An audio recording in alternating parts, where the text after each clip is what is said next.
Coming back now. It's coming back now. I just lost internet right at the end there. Good morning, good morning, good morning. I am back, and my connection should get better in a moment or so.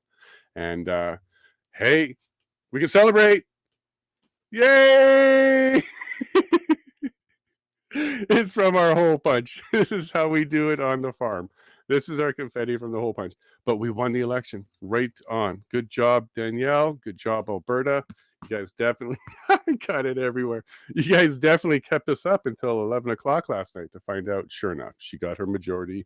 And the cities are still very orange. And if you look at Calgary, it looks like they sprung a leak to the west and it went orange that way a little bit. But yeah, we won. It was a good show last night. We did 4 hours with a whole bunch of guests, and it was a good time. So we're very excited. I am tired. I am tired because a very late night for me. But here we're here, and we're in a good mood. And we got some nice weather, and we got Wayne. He just popped up. Hopefully, we can work out those audio issues, but away we go. But good morning, everybody. Are you excited? Let's see what the chat says. Oh, my goodness. Good morning, Ellen. Good morning. First, way to go, Alberta. Now let's hope she doesn't turn into another tyrant.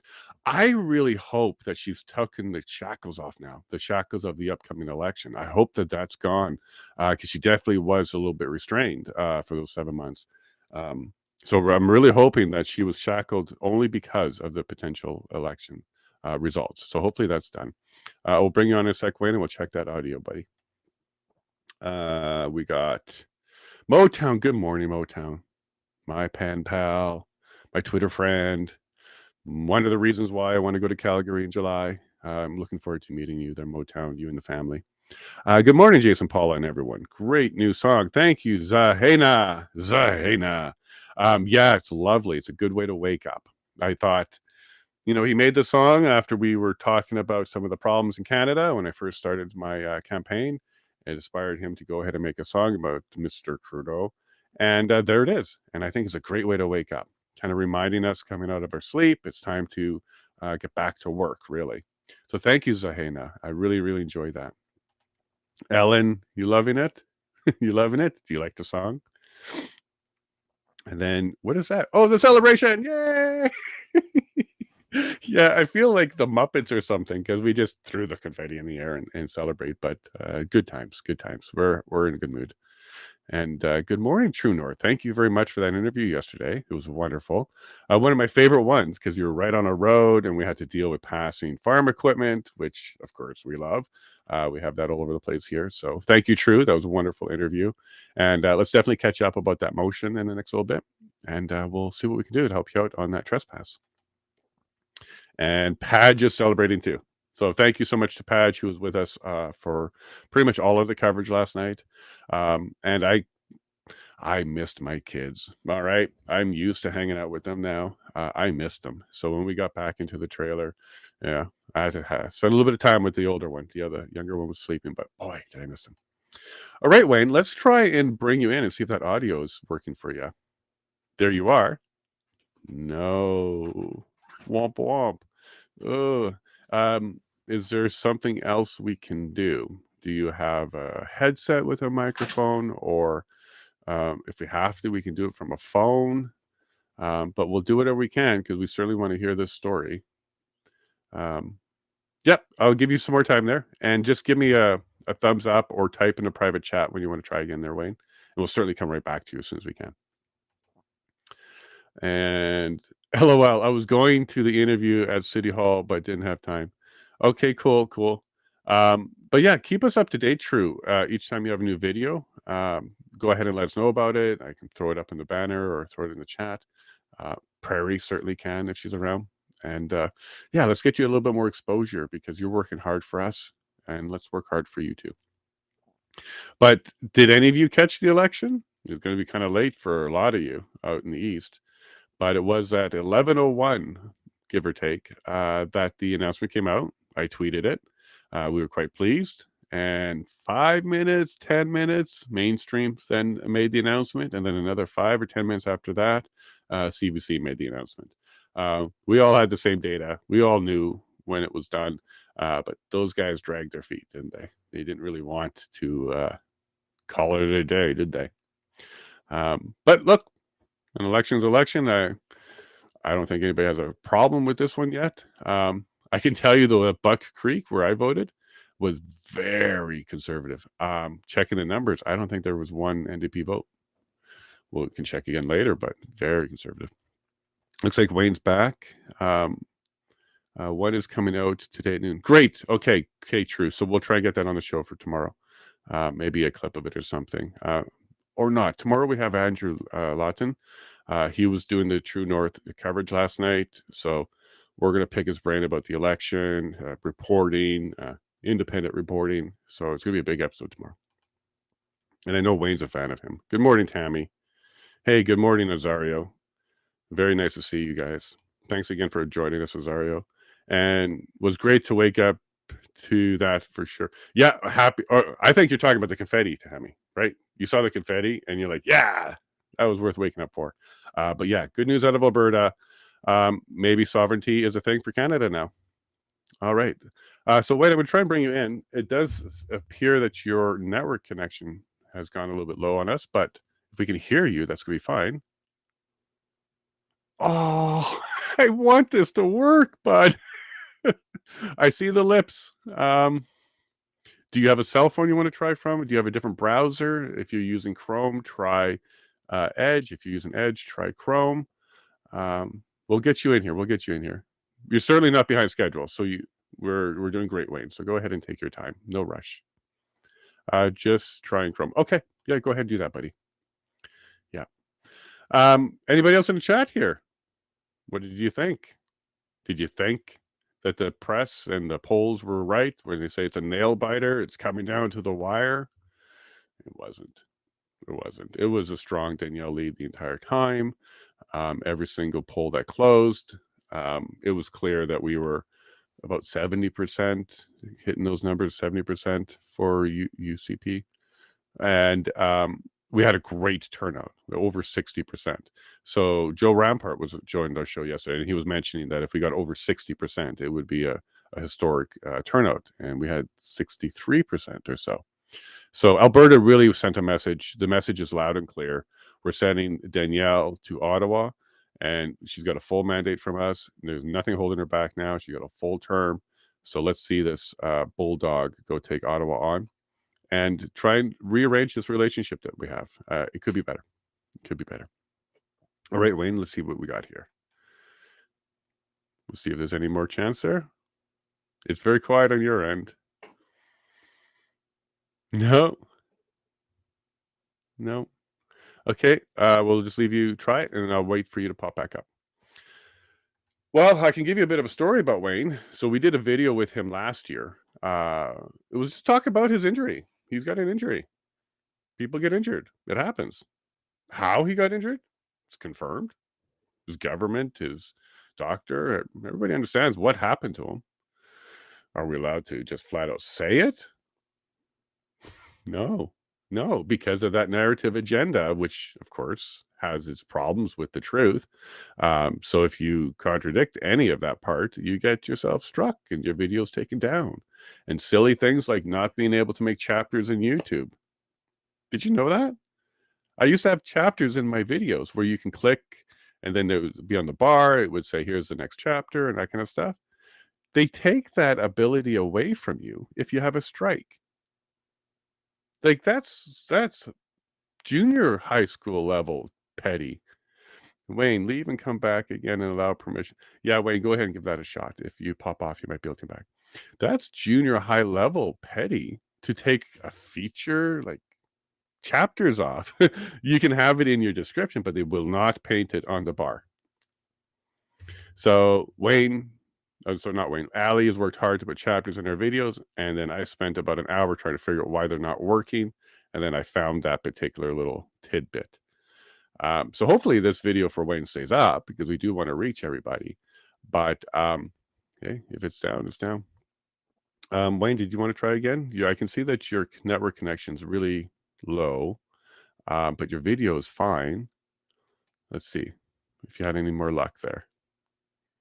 Want to try and say something? Nope. We'll come back to you. So yeah, I found that very petty. But of course, the video's still up on Rumble. It's even still up on Facebook, so you can go check that out. And he told quite the story. I don't really retell the story because you're going to hear it today. But yeah, I've had 2 videos removed by YouTube. Wayne's video was removed silently. They didn't even send me a message, didn't warn me, nothing. They just removed it. The other video I had removed had a clip of a Johnny Depp song at the beginning of it. It was day 10 of the POEC. All I did was play a bit of his song because I thought it was cool. Yeah, copyright, can't do it. I got a strike for that. And they took that video down.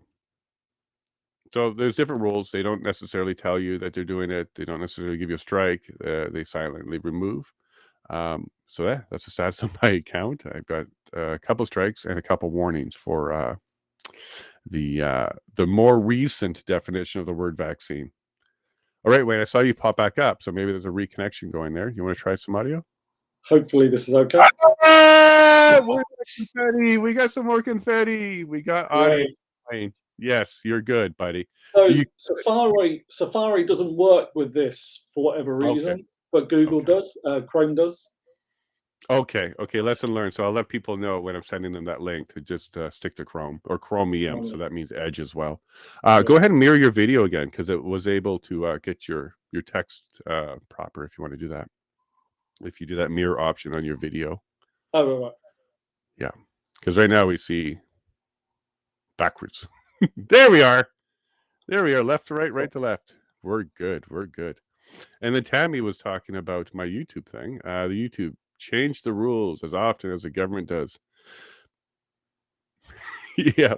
And a lot more silent too than the government, don't they? They just do it. Well, Wayne, you're here. Okay, so I'm very happy, very, very happy that you persisted through the issues to get the audio to work. But that's the kind of guy you are. You're a very persistent person. You take the challenges as they come, and nothing holds you back. You're going to get your voice out there. So that was a great way to introduce you today, because that's kind of the guy you are, isn't it? It seems to be. I mean, if I can get my head around it, because this is the challenge I find with a lot of things. My memory's been so jarred that even the simplest thing can just totally tax you. Yes. But you just have to take a deep breath and just sit there for a moment and actually think, what is something else that I can do? And you generally get there. But yeah, your persistence is inspiring. You this is just one more example, but I've known you for just over a year now, and you're always out. Yeah, you're always out. Time flies, isn't it? It's great to see you, though. You look like you're doing good. But for everybody who doesn't know you, let's go ahead and let them know who you are before we get into the story. So let's do 2019 and before, and kind of let them know what kind of guy you were, and before this COVID thing hit. You know what, Wayne? What's your story, bud? Yeah, okay. So I mean, I was quite a healthy 50-year-old. I worked. I was always quite busy traveling, going to concerts and meeting people, very sociable, and I enjoyed my lifestyle. I was probably not resting enough that you should do, but your days are short, you feel, even then. So I was always doing something. But then the madness kind of hits, and obviously Mum was very ill in 2020, which I now discovered is something else. Originally put down as a COVID death, but obviously isn't actually that. And so it turned out to be a midazolam morphine protocol, which is what so many other countries are facing, the same issues, but using a different sort of protocol. In America, it's very much a remdesivir one. I'm not too sure what Canada were using, but recording your loved ones passing as a other without telling you, because they basically put them on this protocol without you knowing, without your saying so, for reasons that make no sense, is murder in no other terms. I was speaking to my mum on the day before, and I have a video, and I posted it before, and she was fine. She wasn't struggling to breathe. She was talking calmly. She wasn't well in herself anyway. We knew she had long-term problems mentally, sadly, but she was well. And there was no reason why the government would then, or even hospitals would actually say, well, no, we're going to put you on an end-of-life pathcare protocol purely just to remove the elderly from the equation. It was horrendous when you discover the depth of the whole agenda.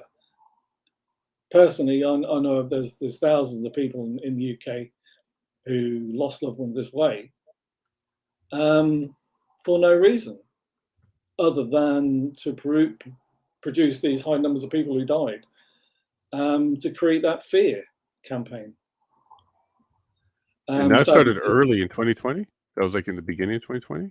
yeah, so it was in March that we first experienced a lot of difficult times in hospital, shall we say, dealing with repeated DNRs placed on my mum, which are do not resuscitate, in Yes. case you then put further stress and pressures on them. So if somebody was seriously ill, you kind of think, well, maybe it's harder to try and bring them back. And in that, it kind of makes sense in a way. But when somebody's actually well, and what they do is by placing them on a DNR, you actually then are allowed legally, in their eyes, to make their health worse. So they stop giving you nourishment, they stop giving you fluid. Right. And over a period of weeks, of course, your health then goes downhill. And until you reach a certain point that they can then say, well, oh, well, this person's really unwell, we can give them end of life now. And it's all legal in their eyes because they have paperwork to back it up. Right. It doesn't make it right. No, it's horrible. So in the UK, they can put a DNR on? Like the family doesn't do it, the hospital does it? Yeah. So they're meant to discuss this with you. Mm-hmm. It's meant to be a joint decision. It's for a you to decision, not- full stop, right? It's meant to be. It's meant to, Yeah. you're meant to have your input to agree that it's in their best interests to have this treatment. I found out that it wasn't. They basically said, well, no, we make the decision for you. Well, I said, well, that's not right. I said, I want you to fight for my mum. This is day one of her being admitted with a minor infection. And I said, well, this is not right. I want you to fight for my mum. I don't want her dying. And he says, you don't have a say.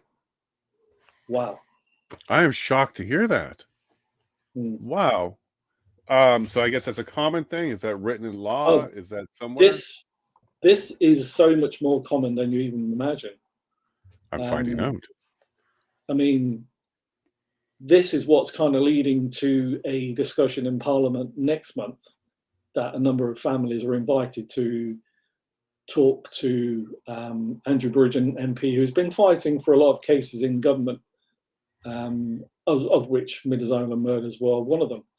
I'll be there 14th of June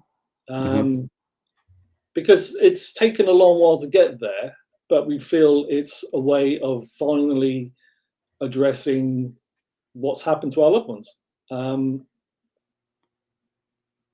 So many people are unaware of what's actually happened until you actually access your medical records.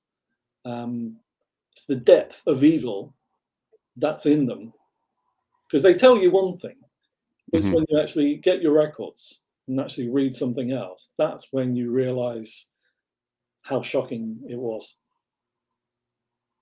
So have you become like a medical professional, reading all this stuff, digging into this? Like, were you into this before all of this, or did you have to get into this, become like a pseudo doctor? No. I think what happened is when I've experienced so much over the last couple of years through my own health problems and not receiving the answers that I needed, but then also realizing that I'm not being given the full picture. And so with mums, I also accessed my own records. It took me a year to actually get them because they just don't want you to know. Everything is so damning in them that they try to hide behind legal terms and terminology, and they say to you, Mhm. you'll have to appoint a solicitor, you'll have to get involved in this and that and the other, but you don't. All you have to do is stand up for what you believe is right and push back, which is what I did. And finally, things I saw in those records were actually horrific abuses. I mean, this is what I finally realised, how badly they were treating my mother, and actually not feeding, not giving fluids, but gave the excuses that, oh, we didn't have staff. Well, as if that makes it okay that my mother didn't eat or drink. Right. Repeatedly on the form saying, oh, we didn't have the staff to do this. That's not an But excuse. Like, my goodness. Oh, I'm so frustrated. Um, is there an age restriction? Like, this DNR is really bugging me that they can put it on anybody. Can they do it they, to anybody? they can put it on anybody. I've known of certain people in a group I'm in of it happening to much younger people, shall we say? Yeah, that you wouldn't even believe that they could do it. I don't know individual cases. I know it exists, but when I was repeatedly back in there at the end of 2021 after my injury, I was looking behind me, making sure I didn't have one on me, because it makes you that fearful once you realise what they're capable of, what they then might do. It's typically those past the age of 60. Once you stop being useful, this is how I term it. Once you stop being useful to your government, you stop paying taxes, you stop paying pensions, and so they can then put these things in place because you're not paying it, you're not paying your way anymore. The fact that you've paid 40 years into something should mean that you get a better standard of care from your government, from your hospital, from anyone, really. Well, I would push back and say just being a citizen is your requirement. Yeah. Like, you don't even have to contribute if you're disabled or you couldn't. It's still, I don't think it excludes you either. No, but that's how I kind of looked at it. They've realised that you are no longer a viable part of their society, and so you don't deserve to still be here, in effect. Now we see Um, that at end of life and beginning of life with prenatal testing and certain types of end of life care happening at that level too. So I can mm, attest to you that even in yeah, Canada, we definitely value humans in a certain way, and when they drop below a certain value, we encourage their death. mm. I've seen that So coming up yeah. quite frequently in Canada. They've been talking about the euthanasia clinics, and it's something they want to adopt here.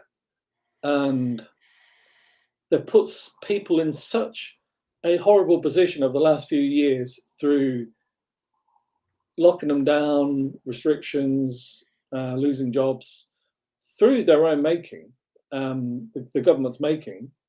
But then saying, well, oh, we have the solution. Here's euthanasia care package for you, Mhm. which is so shocking. The government should have been there in the first place to stop it happening, but then provide care when they realise people are being affected. But they take the opposite stance. Yeah, so I'll get into your advocacy work in just a second, but here in Canada, you're aware that we have MAIDs, which is medical assistance in Yes. dying. And in March, we were expanding that to include mental health and mature minors. The mental health one was people with dementia and people suffering from um, not even extreme mental health, just mental health to the quality of their life, which moved the care because it used to be. I hate using this word care. I don't like this stuff. This should never exist. We shouldn't be doing this. Mm, But when it first came in, it came in under the guise of care for the terminally ill and people that are suffering. Now it's the caregiver's pain that's being addressed. When you're dealing with mental health and dementia, you're not dealing with the person themselves in pain, for the most part, they don't realize what's going on. But the caregiver is the one that suffering. So mm, that's the suffering that the government now allows to be um, the reason why you qualify for MAIDs. Now that particular program, the mental health one, has been pushed back enough that it's been paused.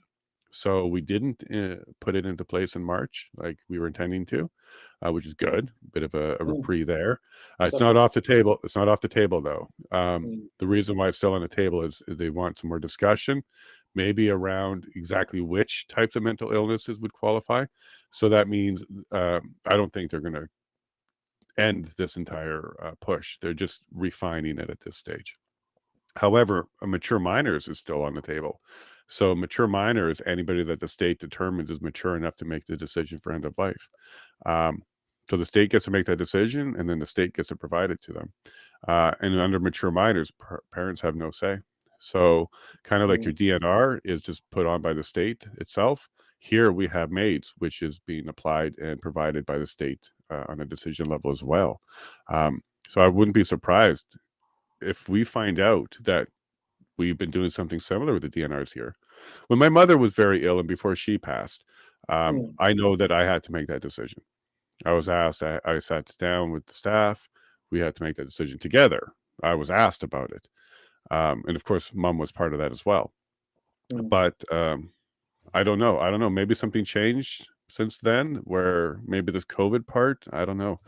Anybody in my chat, if you've come across this where a DNR was put in place on somebody without family involvement, let me know. I'll talk to Pastor Adam. He might know about that. Now, of course, this led you to advocacy Mm. because first your advocacy for your mom and for yourself. And by the way, we haven't touched on your story. Your story includes your mom, but it also includes you. Um, Yeah. so let's go ahead and tackle that on why it made you go from somebody who's enjoying life and athletic and out there and going to do stuff, just getting it on, Mm. to becoming an advocate, becoming a pseudo doctor, becoming a pseudo barrister. You're having to fight for stuff. You basically just went on a crash course to become an expert on advocacy. So let's go ahead and talk a bit more about how that push happened for you, and then what what's happening from it. Like, what are you doing with that? Yeah.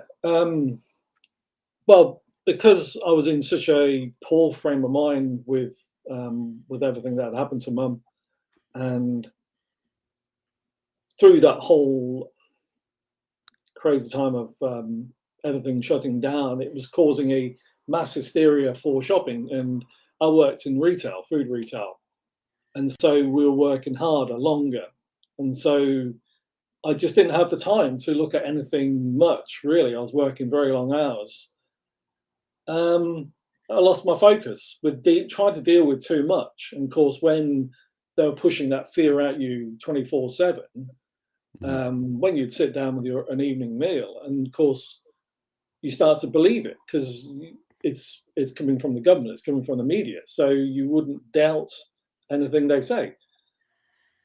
Until then, February 22nd, and within hours of having this treatment, um, I had shocking symptoms, um, crashing headaches. I couldn't think. I struggled to walk.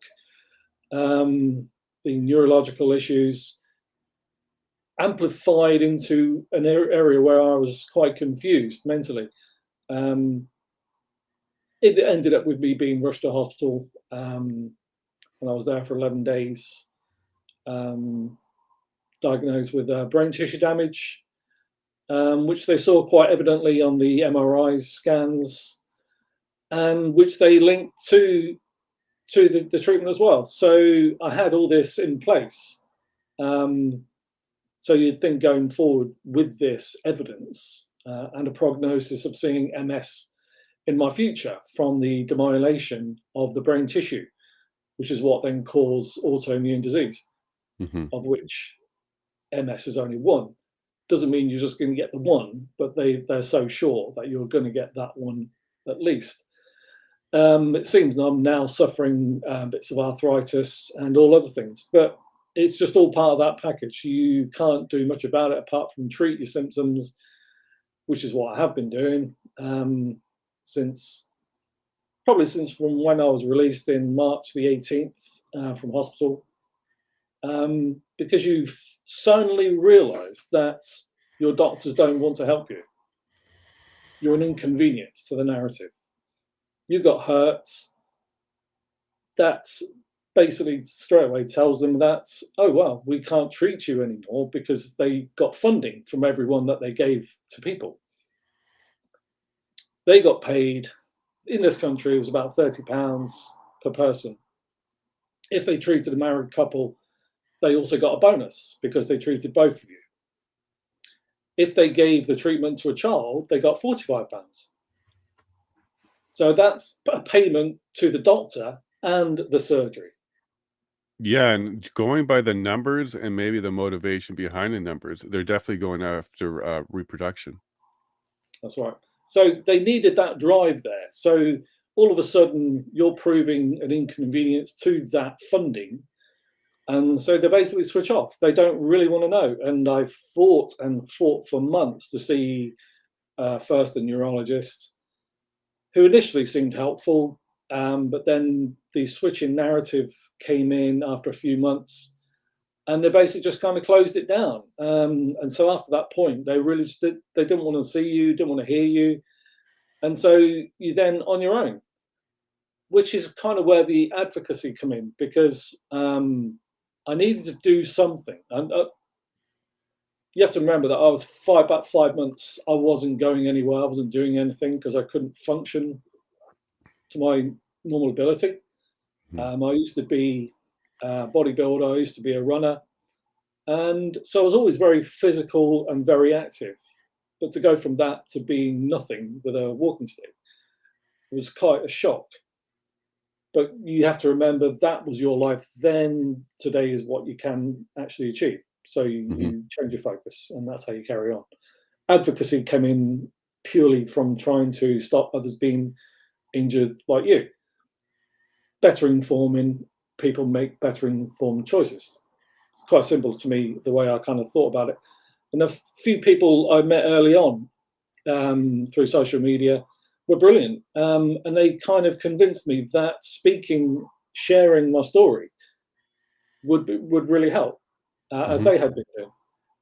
And so I joined Clubhouse. Obviously, Twitter was very, very, very good at that stage.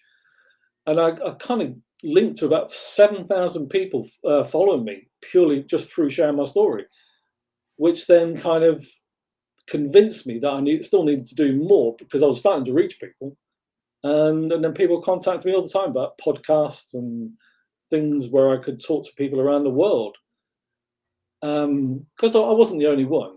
I mean, there are other people doing that at the same time. But the more people speaking creates a stronger voice. Right. And that's led on to so many things over the last couple of years. I mean, through protests and then appearing on Mark Stein's show, of which Andrew Lawton is a part of. Absolutely amazing person. Just to have somebody in the media giving you a chance to share your story, because the censorship and the control over the output was so damaging to every single person who was injured, because they are supporting that wall of silence. So with that in place, nobody then gets any help. Nobody gets the treatments they need.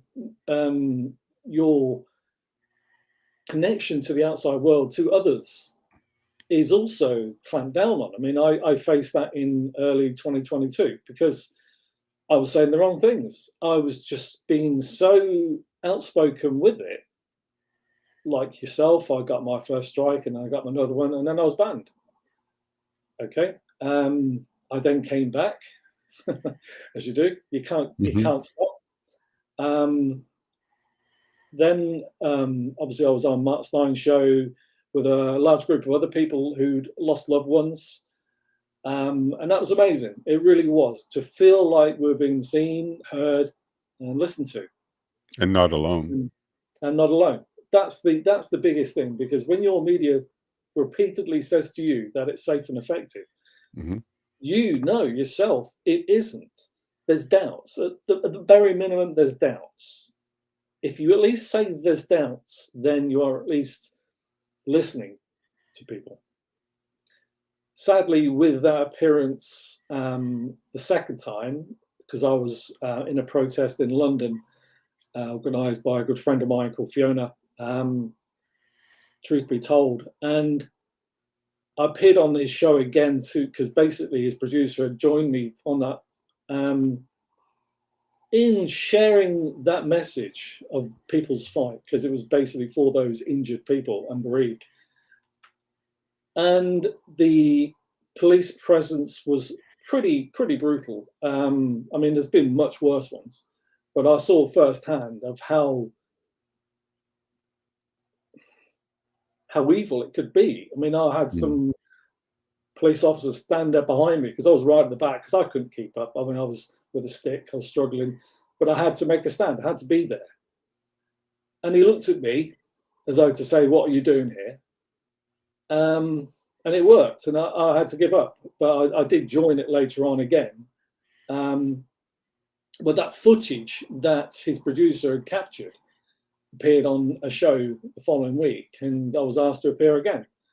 But with that appearance, I then became banned again on social media. I know what did it, because I was trying to connect with people who had helped me along that way.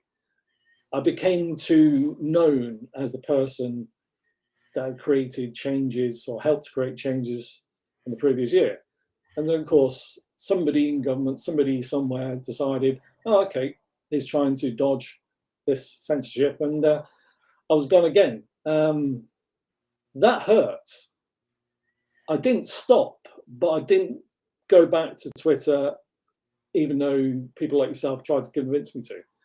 You know, we chatted on YouTube and various other things about this whole drive. What could we do next? Because it's a worldwide thing, from Canadians fighting for freedom to Americans in January 6th. We're all fighting our own battles, but it's a unified cause that we're all fighting for. So the stronger the voice, the bigger impact we make. So Truth Social was a big channel for me, and also Getter. Amazing connections, amazing amounts of people, but there's something there with the message. It just doesn't seem to get through to as many people as it does on Twitter. Mm-hmm. You can have an instant reaction, an instant conversation with people you don't know. You also do get trolls and others who try to interfere and shut down the narrative. But this is what we do to try and make a difference. I'm no expert in legal matters, but I pick things up over time through medical records. The same. I pick up terms, I pick up things that I can then research and then find out that's something that's hugely dangerous and should never be given to people. I've had medications made out to me that should never be given to somebody who's had brain damage. But quite obviously by neurologists, they're deadly. And I picked her up on it and I said, well, what are you doing giving me this for? So you have to stand up for everything that you read and see to find out the hidden dangers. I might not have still been here now. It's a miracle I actually survived the injury, first of all, because so many people appeared on the show related to their loved one who'd passed very quickly with the same symptoms. They had brain hemorrhages. Right. They're quite simply, the pressure built up so heavily in the skull that the only way to alleviate the pressure is by removing part of the skull, which is an horrific procedure to undergo to start with. Sadly, in all those cases, all those people, all those loved ones, they sadly didn't make it. And I had survivor's guilt for a very long time, because from what I heard, all those symptoms sounded so much the same. Yes. how I mean, my blood pressure upon being admitted to hospital was 120 over 203. And they said, well, we were going to tell you to pretend that your symptoms were worse to be seen better, but we don't need to now. I mean, that alone could have been the start of me not being here. But the steroids, the other drugs that they gave me, managed to bring the information under control enough at that time. Yeah, And it's quite shocking. and at the time, you voluntarily took your pair of injections, right? It wasn't really coerced.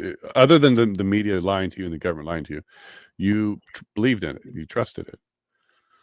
I didn't think that there would be anything ulterior. When somebody tells you on the evening news repeatedly that there's a threat, that there's a risk if you don't have something, when the time is right, you're invited in and take it. So you start to believe. I mean, I did, because I've believed my government full-heartedly all these years. I never dreamed that something so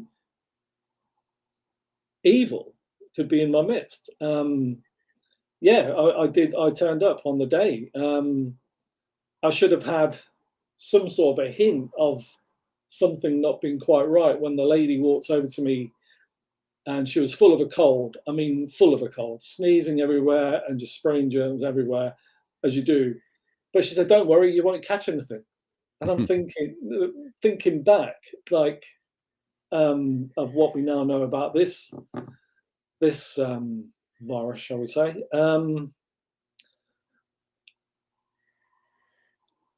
Yeah, you sit there for 5 minutes after you've had it. You only get a piece of information, of a sheet, a form, describing some basic side effects you might see after it. That was quite telling in itself for the lack of actual information in it. But of course, you only get that afterwards. If they say Right. to you, yeah, this is the interesting bit. See, if you had informed consent, you would know precisely the risks going in. You don't get that though, and this is where the legal standing is on most of the cases coming up against these companies now, because we didn't know. And you ended up getting both? No, I only had the one.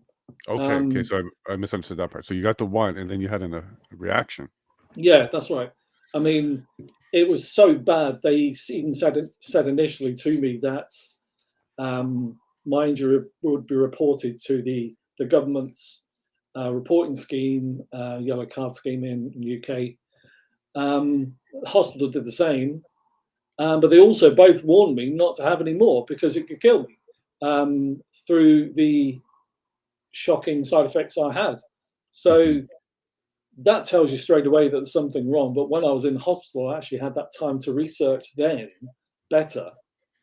And I realized that something didn't kind of make sense.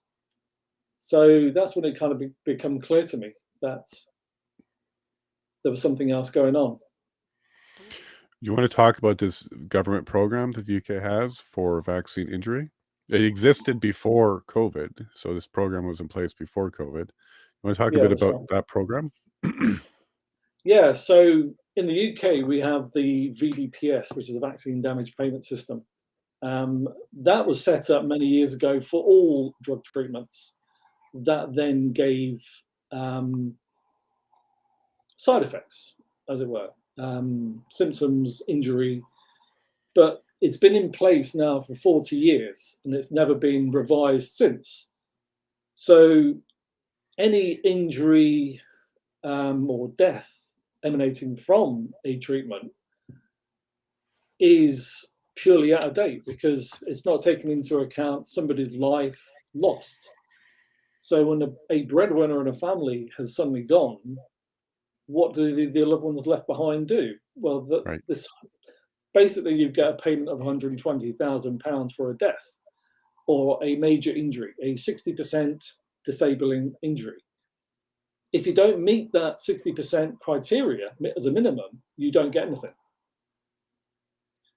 So what has happened, there's about 57 people that have been paid out so far, out of about 3,500 people, roughly. That's gone up majorly from September time last year. There was about 1,900 people that had applied for it. From March this year, in a very short period of time, that's almost doubled in the amount of people applying for VDPS, which is quite dramatic when you think like 2 years later, people are suddenly realizing that their injury is becoming some more problematic. They need to do something. But sadly, most people get rejected, either on causation or they are lacking that 60% minimum injury. And I got rejected a couple months ago. Oh, you got rejected now. I know you applied. And what was their reason? Your percentage wasn't high enough? No, basically what they've done is they applied for thousands of hospital records, of which I received 360 by post. Okay. So that was quite telling itself for not revealing to me what they had. But quite obviously, they didn't even broach my discharge notes. From when you leave hospital and you have treatment, you're given a form that basically states everything that's been carried out, what they've given you as a diagnosis, a prognosis. All that information is there and quite relevant. It's quite good. It's quite in depth. So I had 12 pages for that stay. Even on the very first page, it tells there's a direct link to the treatment. Okay. The prognosis, the injury I suffered, it's all quite clear, even on the first page. What these independent assessors have done is actually ignore anything that's telling.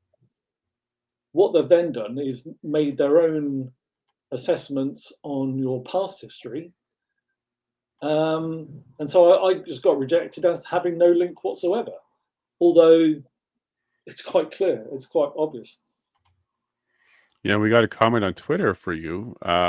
It seems like maintaining a superb athletic attitude prepared Wayne well for his battle and surely inspires all of us to tackle our own particular crises of faith. Bravo. Thank you, Peter, for that one. Thank you. And I think he's right. You may have, because of your lifestyle before all of this, that may have also saved you. Getting your body a little bit more prepared and in healthy shape may have saved you. Not everybody's a runner. Not everybody's athletic. And maybe No. they're some of the unluckier ones. I do got to say, you do seem to be doing a lot better since our last visit.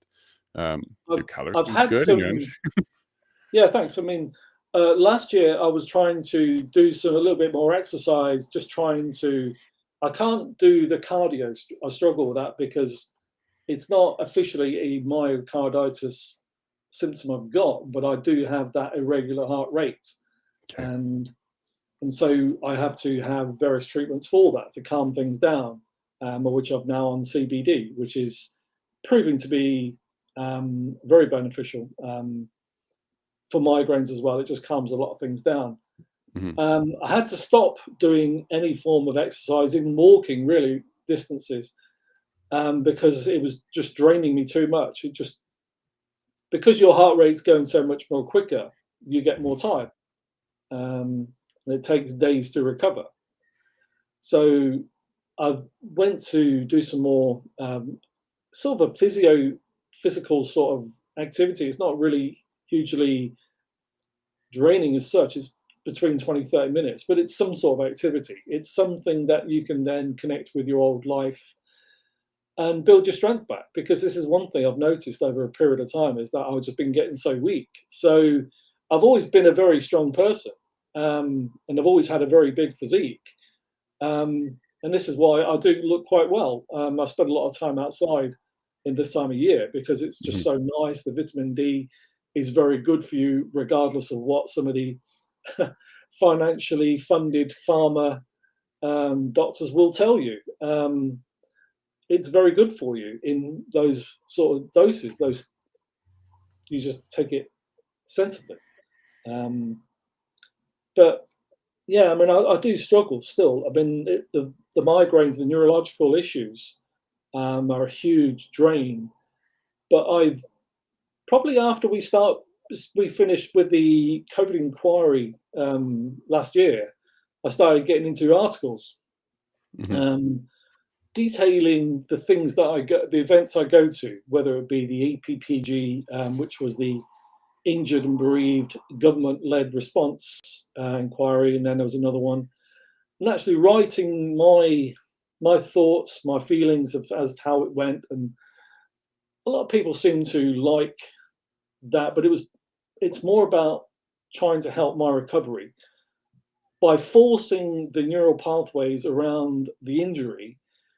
You can help your brain to recover in a fashion, which is what my goal is. So that's what I've been continuing to do. So that then helps your mental um, positivity, I suppose. So it's not all doom and gloom. There's some light, bright sparks to a day.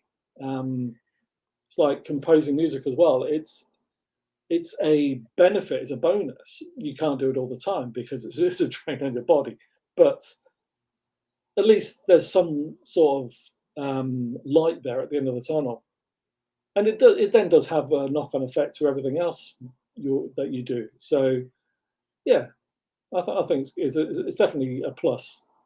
Yeah, it looks like you are handling and you're finding ways to keep yourself as healthy as you can be and as active as you can be. I do feel that your energy is nice and high today compared to last time. So Thank you. that's I'm happy about that.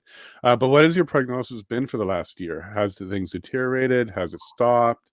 It's not going to reverse, right? There's not something that can reverse. Yeah, yeah, that is the main problem with so many people, because you have a degenerative effect, whether it's myocarditis that then progressively gets worse. Um, the neurological issues will always be there, as from what I've gathered over the last two-ish years. The injury itself has got worse because the medications I take for high blood pressure, which I never had before, have doubled in size over 2 years. So it's from 15 milligrams BP medication up to 32.5. That in itself tells you there's more activity, more issues, discomfort going on, hence the need to take more pain relief. Um, but I find that if I use a lot more CBD now in drinks in the morning and before I go to bed, it helps my body to rest more. It helps you to feel like you're achieving things. So no matter what's going on in your body, at least physically, you seem to be able to achieving things. So that's what I try to focus on, what I can then do per day, not what I can't. It breaks my heart thinking about the people that don't have your determination or your healthy background. We probably lost them. We probably lost them by now. We've Now, you lost so many people. I mean, there's many people in the group, so I wouldn't even like to imagine the true number now. I know um, last year I think there was half a dozen that I knew of who just basically lost that drive to keep trying something, because this is what you have to do. You think your life has ended, it's over. This is how I was initially when I came out of hospital 2 years ago. Um, I don't know what it was. Um, there just seemed to be a switch, and I thought, I can't make my life or be this thing that defines me. I then got to do something different. I then got to try and speak up for other people. Then got to speak out more, and it snowballed from there.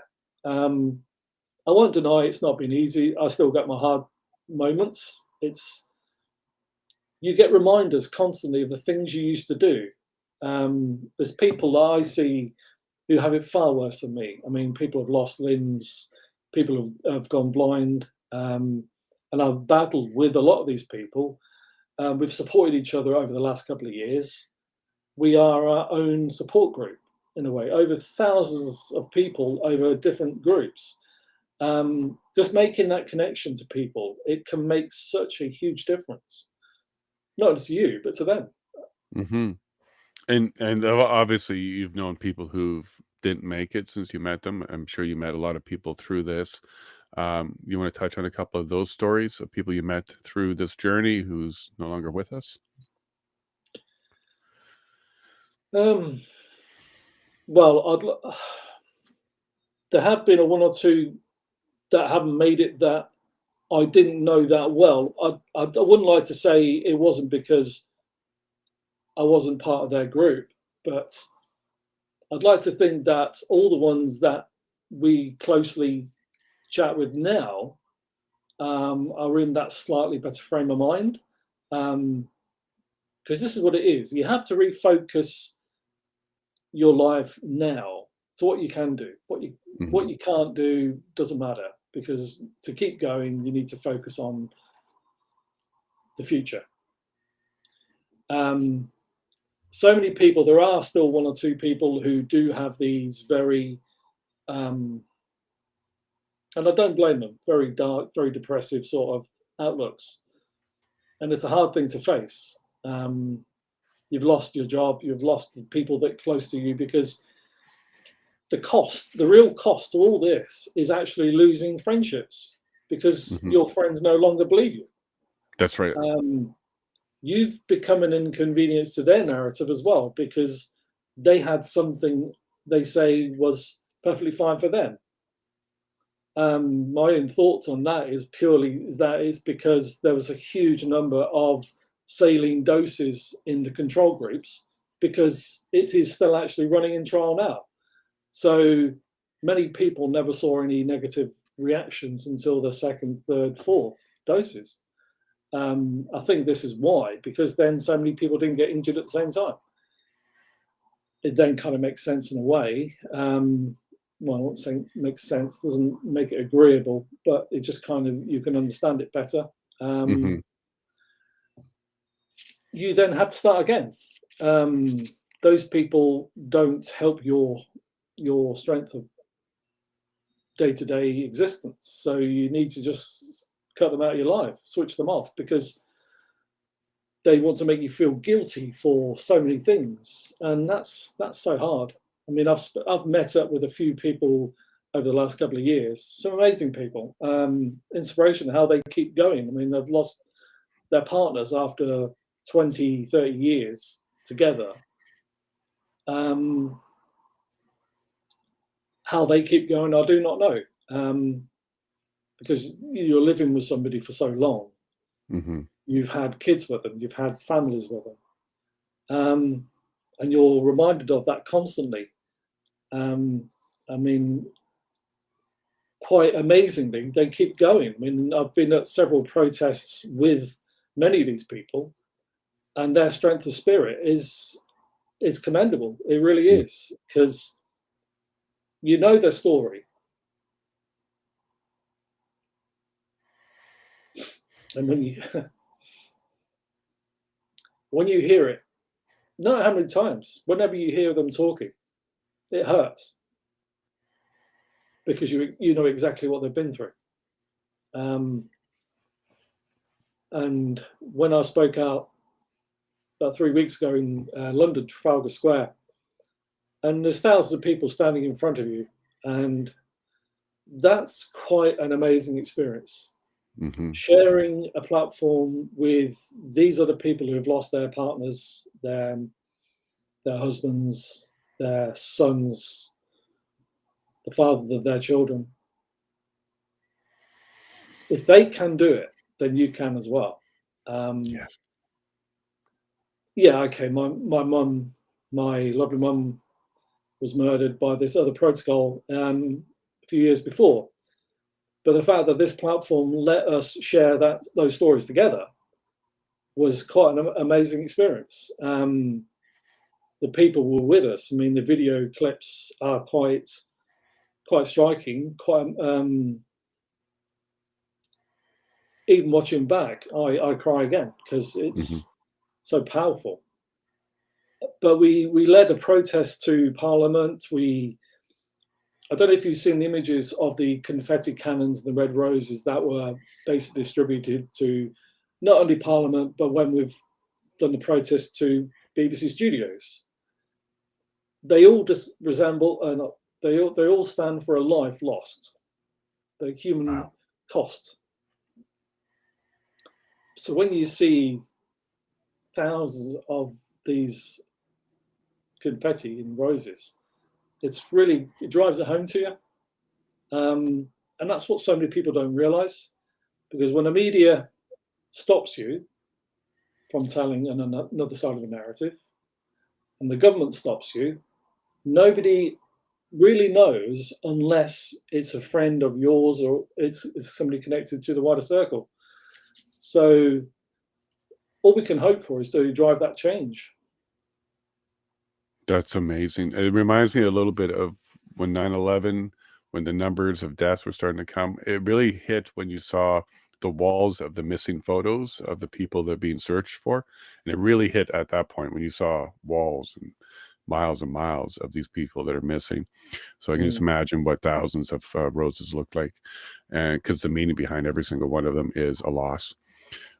We are talking about vaccine injury, and we're talking about the physical toll that it takes and the damage that it can do. But there's no doubt that this has a significant mental health component to it as well as an injury. What you're describing there sounds to me a little bit like vicarious trauma, where you can experience the actual trauma vicariously through someone else's experience. So that's definitely going to be a mental health issue. And then there's no doubt that there's going to be some post-traumatic stress here as well. Um, at minimum, I think you'll have both of those. So what are you doing and what are the support groups doing around mental health? Because that's a very vital piece of this puzzle. mm. Yeah, so there are quite a number of people that are helping for free. They're just helping because they care.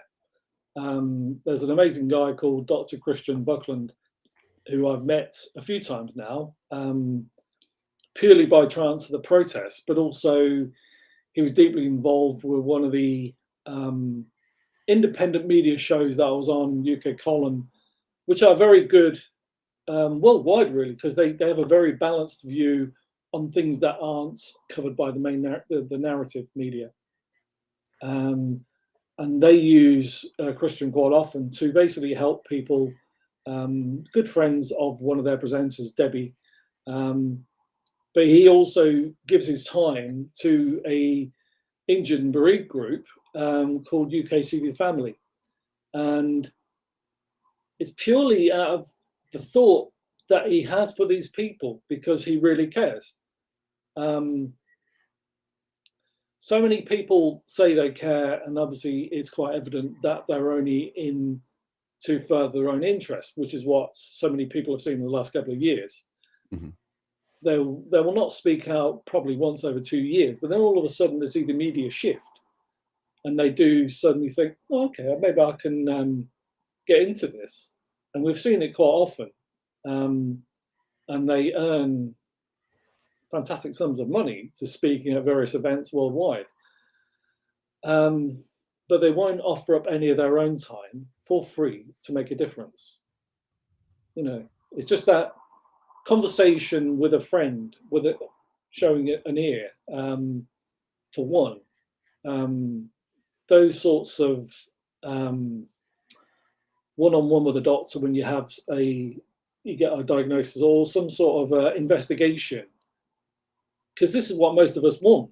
We've been sadly lacked for the last couple of years because you just cannot see the person you need to. I mean, I've taken me a year to see a neurologist again, purely because they don't want to help me.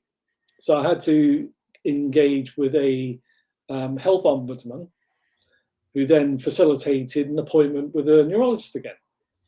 Finally, I've got an appointment to see a neurologist again, but it's in 2024. Come on. Which that's Jeez. 2 years of my life that they've basically ignored and shunned. I had a car crash at the end of last year, which didn't do my symptoms any good whatsoever. Mhm. And I did struggle for a few months. But throughout that time, I then became another persona on social media, on Twitter. And then I got my account back in March. So like I said earlier, nothing will stop you if you've got that drive to keep speaking. There are some amazing people out there. We're trying to engage a few people at the moment because they have so many connections to the right departments.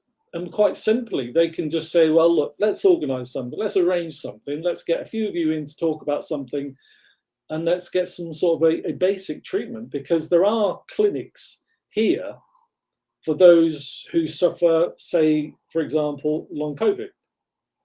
Whether you agree totally with what it is and how it is, the fact that there exists for that is amazing.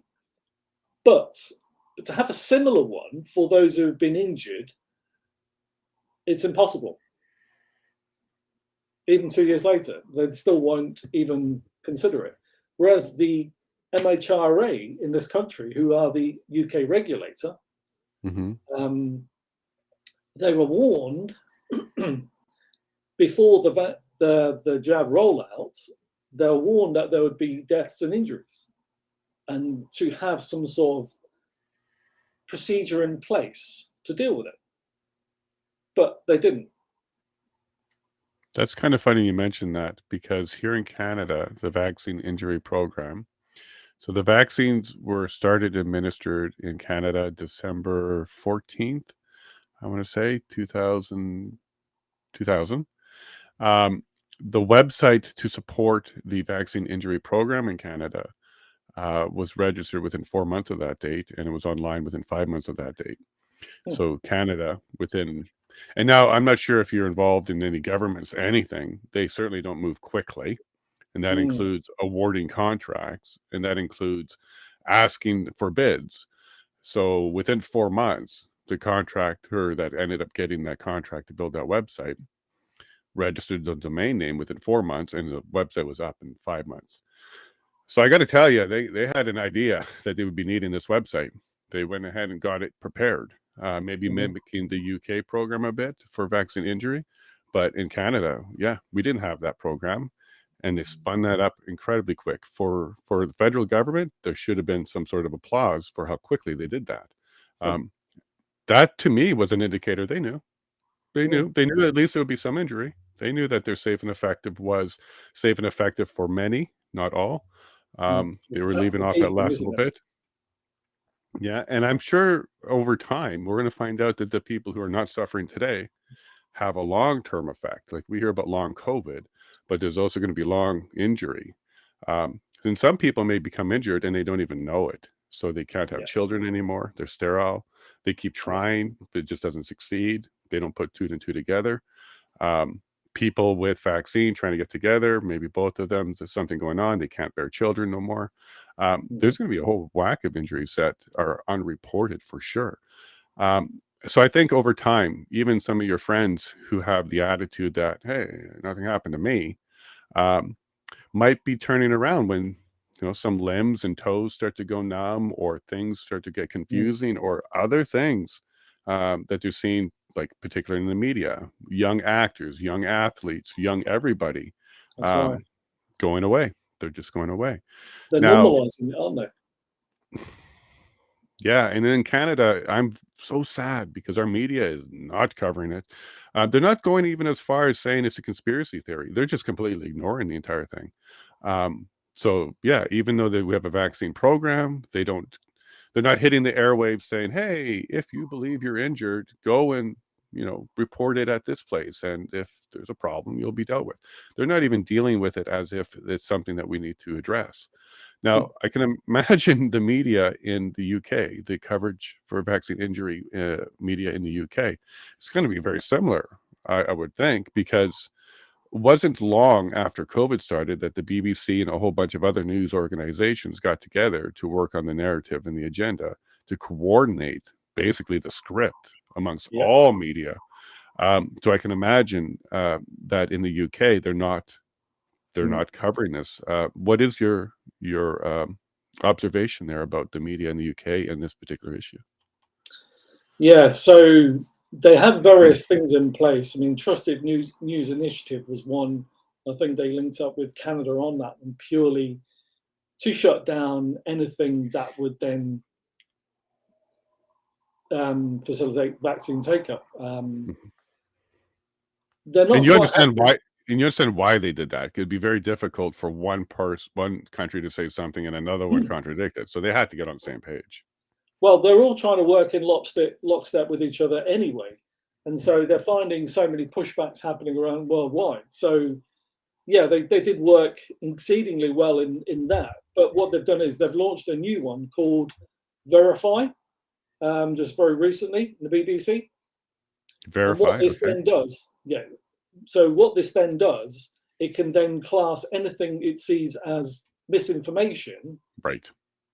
that then doesn't go with the narrative. And so they can shut it down much easier with this. It's a bit like what Reuters were doing. They put this fact checker label on posts and things. So with this thing in place, they'll be able to shut down dissent much easier, they hope. Mm-hmm. But now that we've still got Twitter opening windows much wider than they were before for that freedom of speech,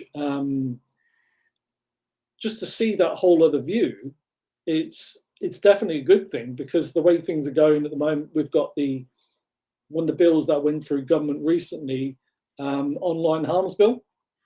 Okay. So anything they can deem as misinformation that would be harmful to people, which is what we're doing, basically, better inform people of risks, they can then shut that down.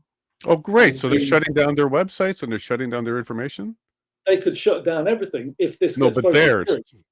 because they're going after their misinformation with this program. Who? Oh, no, this is all part of the whole project. See, the government wants to push this bill through. Yeah. That would then shut down all harmful content. So it's your version of RC11. Mm-hmm. Yeah. So it's a worldwide problem that all these countries are enabling these bills that would then shut down anything they deem as harmful. The US has one too. So this is quite leading on to what the WHO's doing at the moment with the new pandemic treaty, because to have that in place, they need to have shut down all dissent first to then be able to push that through. Luckily, we've got so many government politicians at the moment finally waking up with the risk of, after 2 years, of being able to speak about it. Mm-hmm. Yeah, and the US are doing one under this TikTok bill. So they're doing a similar one using TikTok as the evil demon. Yeah, so every country's doing one. We have C11, they got the TikTok one. You guys have yours. I'm sure Australia has one. I'm sure France has one. Everybody's working on the same bill. It's kind of like maybe they're receiving drafts from a higher power. Maybe somebody is providing them some guidance.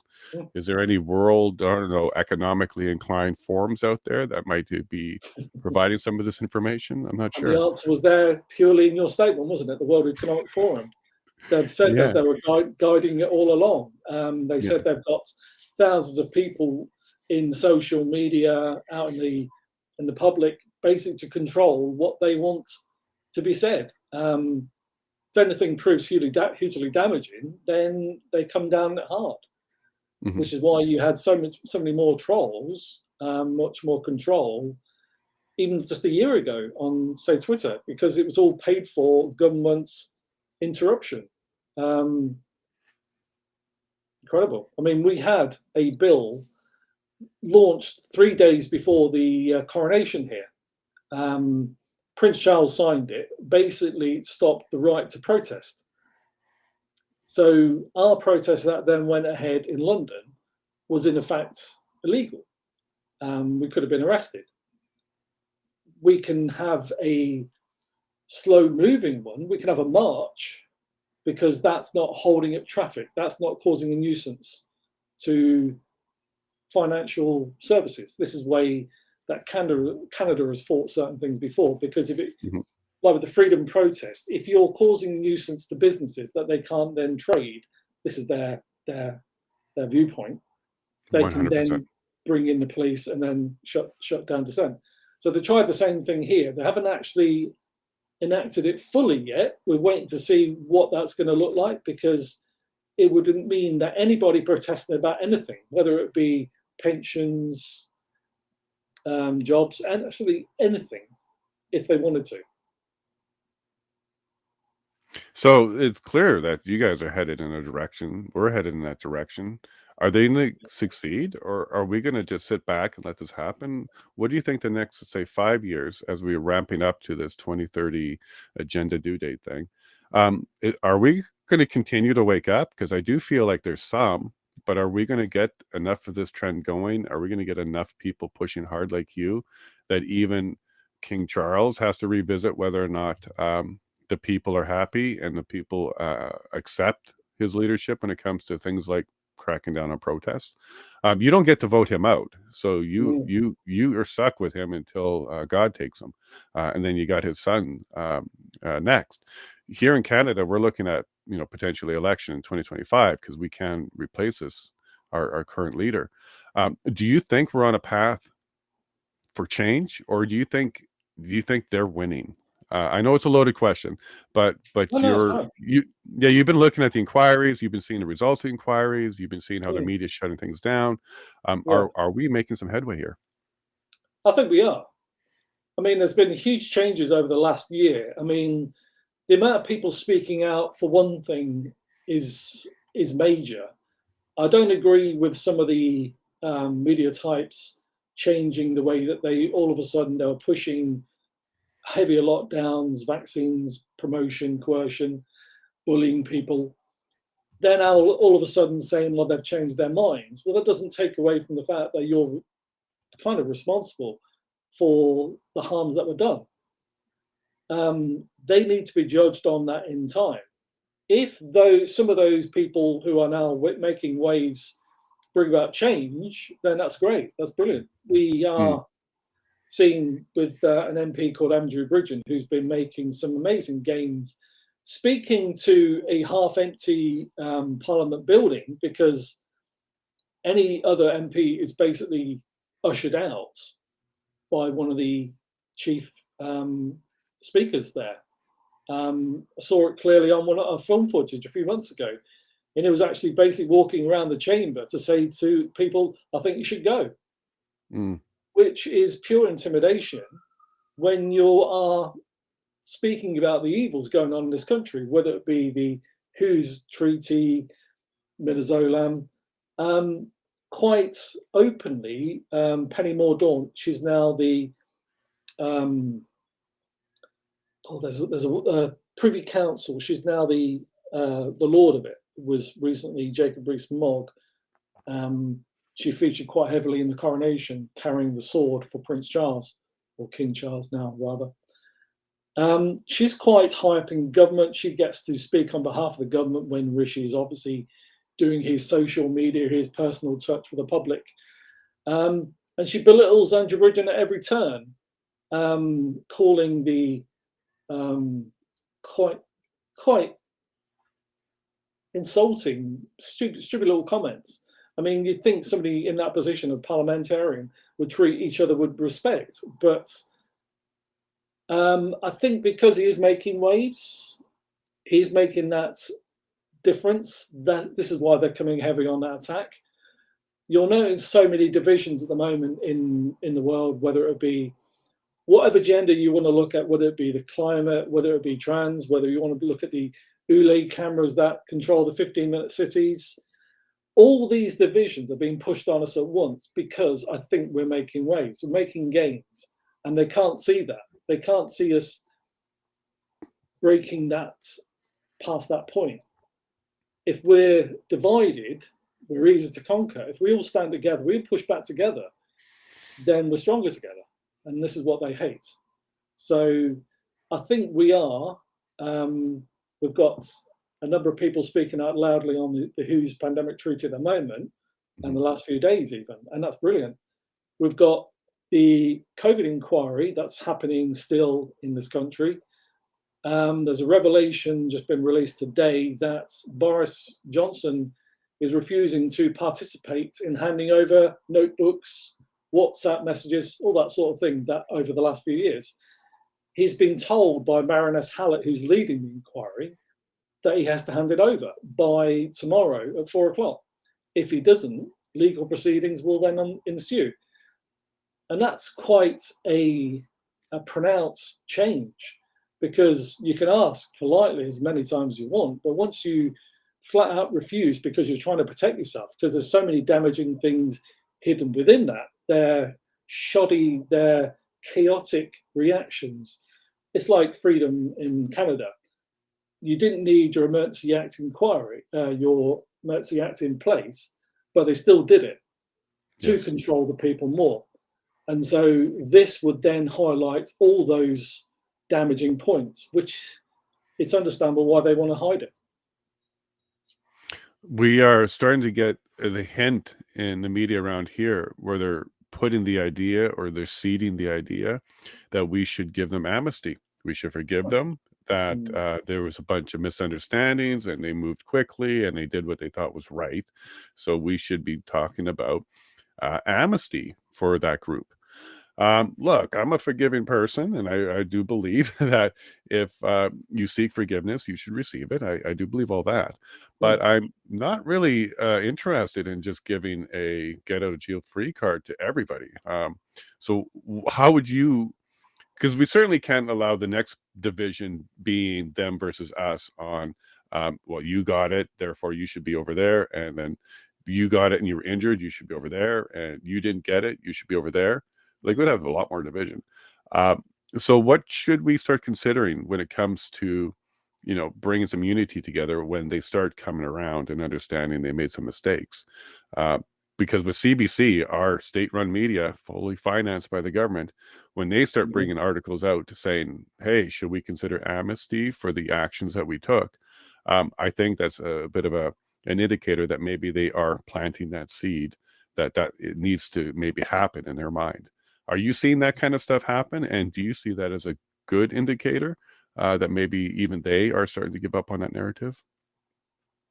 There are a number of people certainly changing, whether they're purely seeing that wind of change coming their way and they need to come out in front of it, because otherwise they're going to be seen a lot more negatively than they already are.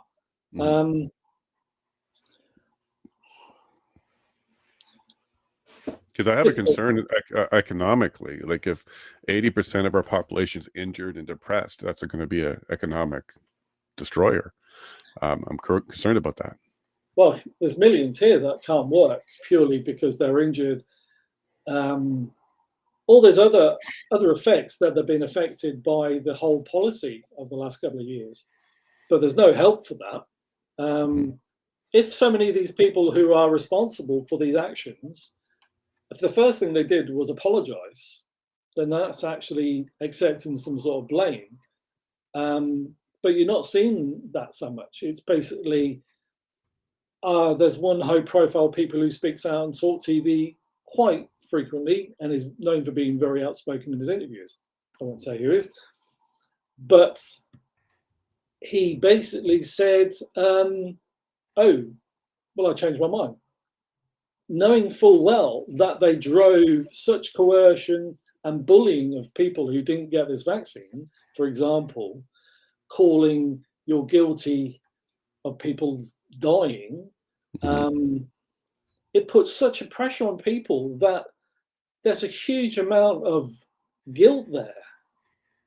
You're responsible, whether you like it or not, for so many people being injured and dying because of putting that pressure on them. Now,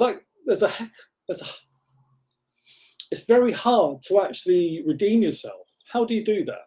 You've got to apologize first, at least. You've made a mistake. You shouldn't have got all wrapped into this whole thing. That's a start. There's people who've been innocently dragged into this, who haven't actually played a critical part in driving it, but they still need to address that.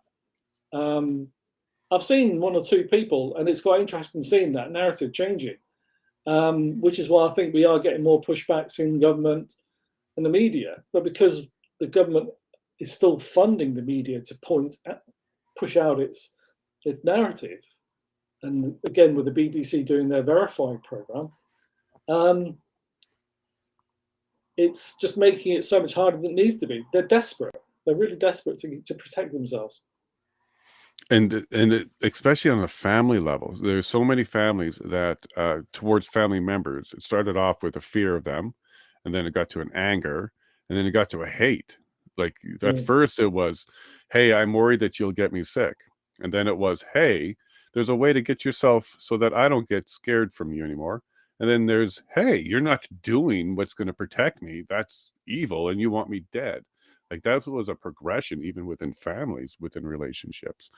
How does that recover? How do we rebuild that? Because it was mothers, it was fathers, it was sisters, it was aunts who were pushing people and excluding people based on fear, anger, hate. None of this was tough love. All of this was generated by fear. So I absolutely expect there to be a lot of remorse internally with some of these people, and possibly a lot of guilt that is going to be very difficult to deal with.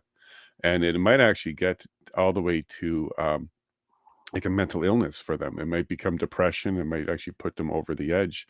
So I am concerned about that group, even though they were the group that were accusing us of killing grandma, disinviting us from Christmas, and then just, really talking negative about us. Even though they did that, I am very heartbroken that at some point, a good chunk of them, there will always be a group that never thinks they did anything wrong, but a good chunk of them are going to wake up to the pain that they caused. And do you think that there's enough love left after all of that hate, that we can forgive them? I think we had a similar conversation last year. Yeah, because I'm concerned that there's going to be an Yeah, economic collapse based off the remorse that we're going to see. I think a year ago, um, I think I would have struggled to see people actually broaching that, um, because there's that human cost. I've had conversations with people recently, and although they didn't lose their loved ones through taking the vaccine, there was certain societal pressures put on them because there were restrictions, there was lockdowns, so they lost their friends, their connections, people, and one sad person took their life. They'd find it very hard to accept any sort of apology Mhm. because their son paid the price. And I totally understand that. Connecting with these people who are driving change is essential.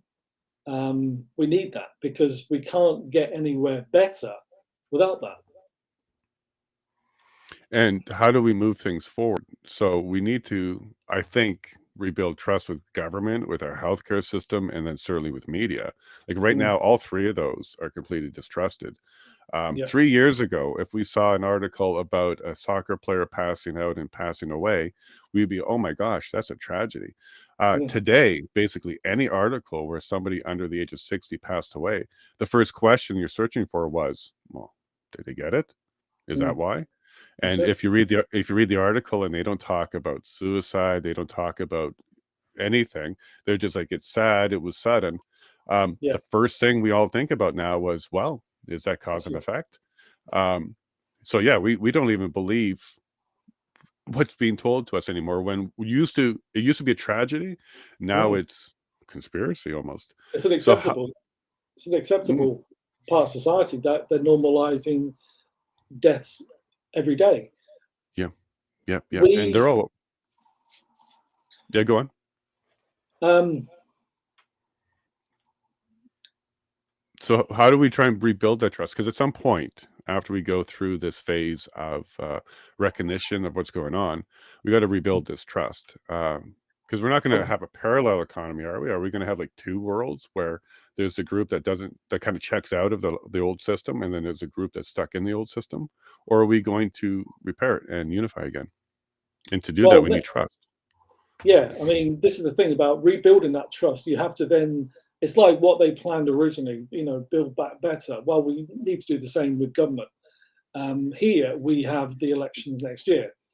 So everything that these politicians are talking about now is how they're going to be reflected for them next year. Well, I can tell you now, the Conservative Party will not get it Okay. purely on their lies, the corruption, and how everything that they do is purely about saving themselves or looking after their friends and family with all these multi-million pound contracts throughout the last 3 years. That's quite open and evident, even in the Lords. So that needs to change. They won't return back into power. Their public is seen as backing Labour. Again, that won't happen because all through the last 3 years, they pushed for harder, stronger, longer lockdowns. They even mandated for people to be vaccinated. Now, how can you push that in society in the first place? But now knowing it was all built on a web of lies, that trust is gone, because you know that given the circumstances of the WHO treaty, they would cave immediately and push that back on the people. So again, it's going to be down to those independent parties, which we are now seeing a huge amount of people building support for. Andrew Bridgen recently got kicked out of the Conservative Party and has now moved into the Reclaim Party, which is an independent, growing in strength purely because it gives a other view to what people want going forwards. This is how we do it. Supporters got to go behind these grassroots groups. You can't promote the Green parties really, because it's all about removing everything else that works in society. Everything that's under the Green agenda at the moment has got to be changed, which is crazy because you can't have an economic recovery until you reinstate everything that makes you money. We don't have a climate problem. Climate changes yearly. So once people understand that, you then reintroduce everything that may work for the economy, oil, gas, everything else. It starts on those basics. Here, that will happen next year, like in America. And I think that's when you'll see this huge shift.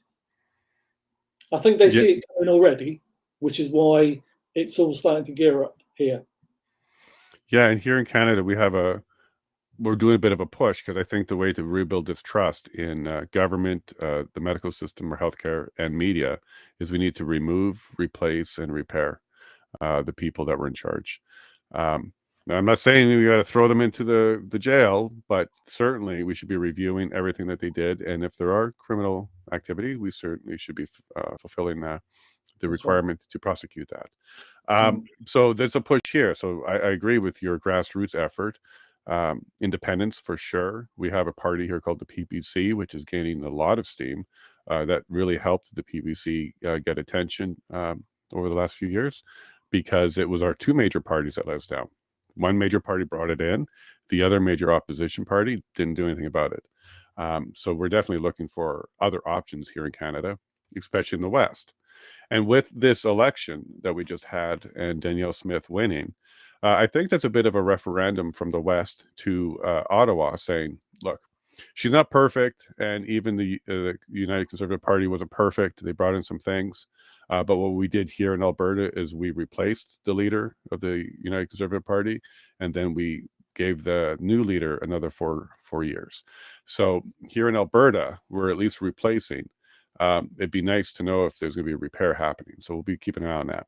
And when it comes to Canada, if Alberta is able to be successful with the pushback to Ottawa, push back on some of the overreach, this may spur other provinces in Canada to also do that, which then may spur other states around the world to also kind of start doing that. So my hope is in places like Alberta and other places around the world, there's a push, there's a grassroots movement that will inspire additional provinces or states or regions, whatever it is you have out there, to stand up and eventually make real change by replacing the people. For example, in the US, Fauci is out, right? He's no longer there. Not sure if he was fired or whatnot, or if he just retired or the pressure, whatever. But I think that's a step in the right direction. But how do we go and replace people like Bill Gates, or non-elected officials, people who aren't part of the political system, in a way that we can replace them? How do we go about saying, hey, this guy doesn't speak for us, he's not medical, and Soros and Klaus. These are all non-elected officials or non-elected authority figures Mm. who are really, really putting their fingers within at least our democracy. So, look, we can vote out leaders, but we can't vote out the experts. So, how do we deal with that problem? It's difficult. Yeah, because there's no vote for Bill. But the reason why these people have got to where they are is because they've got the money and the control to keep them there. At the moment, you've got Bill, like you say, he's been an authority on absolutely anything to do with health. Yeah. But since when has putting bugs or other unmentionables in your food been about being healthy? It's a strange connect where he's pushing for the mRNA technology to be in everything, including us, such to a degree that is willing to put it into animals just to make sure those vaccine hesitant don't get it. And he says it quite openly. So whether you then went the political route and actually say, because there's so many people in America at the moment, so like Ron Johnson's roundtable, or you've got a few other senators speaking out, whether they can then go after the psychological aspect as being proven dangerous to human health, because what they're trying to say and do is quite detrimental. It's not just a little bit crazy, it's really harmful. So, because you haven't got the money to beat them, you haven't got the connection to beat them. So if you then went on the legal, because your products are harmful, what they're saying is harmful, it might be the only thing open to them, because under that you can then get them done for corruption, shall we say, murdering people through such toxic treatments that they've been offering for the last 20, 30 years. It's been proven that so many hundreds of thousands of people have died worldwide from something that was never proven safe. Even our MHRA here, they class themselves as being enablers now, because they're not going to test products in future because they've got a better, stronger position on the shareholder. They want to push a product to market sooner, and then they'll test later, which is even worse what they're doing with the vaccines, because at the moment there's this guise that they were testing, looking for the red flags to make the safety signals to make sure it was safe for people, and then monitoring would continue after it was given. Well, they never did that. They haven't done that, and they won't do that in the future.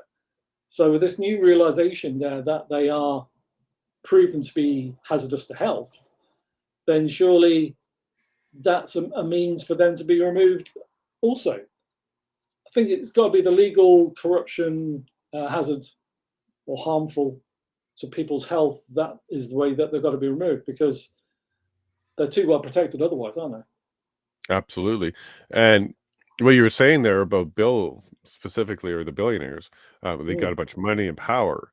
So are we really entering an age of fight billionaire with billionaire? Like, is Elon the great savior here? Is that really the kind of age that we're in, that we're looking to these billionaires to kind of take on the other billionaires?